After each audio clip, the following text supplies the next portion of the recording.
Welcome back to the N.y.a show. This is episode number 61. Thank you for tuning in and rocking with me here.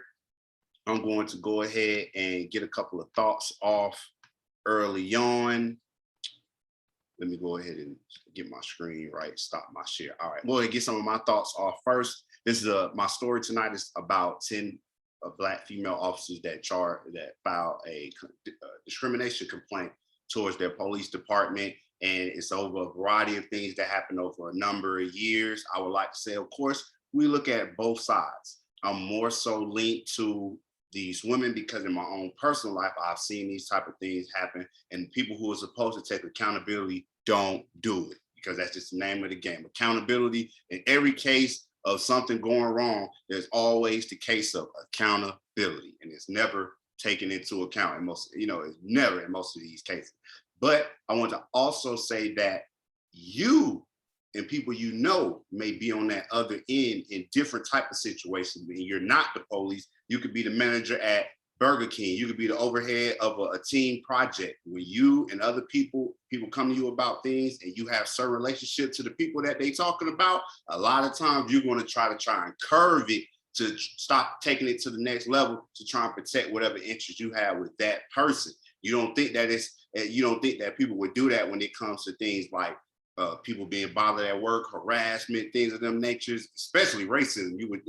But people still do it. They do gloss over it and don't take into accountability, don't reach out to the particular people that they're supposed to reach out to when these things happen. So let's take a look at this story here. I'm going to go ahead and let this play, get my audio right, and we'll talk again near the end. Male officers in Washington, D.C. are now suing their department. They say they were discriminated and retaliated against. Racism were allowed to fester, and those who spoke up were retaliated against. Sergeant Tamika Hampton has been with MPD since 2003. She told me her rise up the ranks meant enduring discrimination within the department. When she refused to stay silent, she says she was punished. Even though they say that retaliation is not tolerated, it actually is. It's just covered up. Hampton is among 10 current and former Black women police officers suing MPD. They have a combined 238 years of experience, and their ranks range from patrol officer to a current assistant chief. Their lawsuit claims the department and its Equal Employment Opportunity Office have enabled a culture of bullying and intimidation, where abuse of power is accepted and complaints of racism and sexual harassment have been ignored. Officer Kia Mitchell emotionally recalled an episode in which a sergeant took out his penis and urinated in a van she was in with other officers. I was so afraid to come forward with it because I just knew they were going to take my contract or not renew my contract. The lawsuit contains allegations stretching back decades, but attorney Pam Keith says they paint a full picture of what she called the living hell these officers have had to endure. They have all reported up their chain of command. Some have testified before the city council. Most have reached out to the mayor's office, and they have been disbelieved, ignored, and set aside. MPD would not comment on specific allegations, but said in a statement that it's, quote, committed to treating all members fairly and equitably throughout our organization. We take these allegations seriously, and we will be reviewing them thoroughly and responding accordingly. This is a symptom, a deep symptom of a larger cancer. Attorney Donald Temple says his clients, especially those current officers, are risking their careers by coming forward.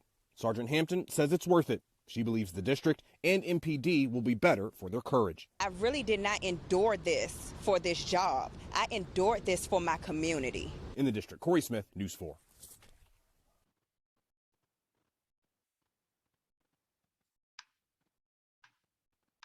She said she endured this for her community. She didn't want to. 59-year-old Jefferson Middle School. She didn't want to let these people bully her out of where she was when it's already hard to get where she's at. And you know how these things go. I feel like you can tell and you can try and make your statement heard, but people do get scared. This police we talking about. You get knocked. You're like, oh, okay, they did what? They did what, girl? Report it up. Next thing you know, bodies is popping up. That's how they do it in these shows, right? Somebody tells them information. Oh, that's what they got going on? Yeah, they talking about me? Somebody start doing some retaliating. And if these women were coming up missing, they wouldn't have put no energy into that as well. They would have covered that up as well. So I want to make sure that we do take into account that it's not always the easiest thing to do to say, hey, such and such happened because they got them folks with you, or you against the gang and you not with it. You could be that next person that's on the chopping block. But of course, they're going to look further into this. It could be a case of people pop up, other officers say, hey, I didn't do any of these things. They can provide any type of records and proof, and we'll go from there. But for right now, we're just going with what we got here. Also, the ones who took off, I want y'all to go ahead and check out my brother clothing line here. I'm gonna put it down in the description so you can go get you the hoodie. It's wintertime. Get your hoodies, sweatshirts, pants, sweatsuits, everything that you need. It's the N.y.a Show episode 61. I appreciate everybody. Let me know your comments on this story right here. I think this is a pretty good one. We can get some commentary going, and you let me know. It's N.y.a Show. See you.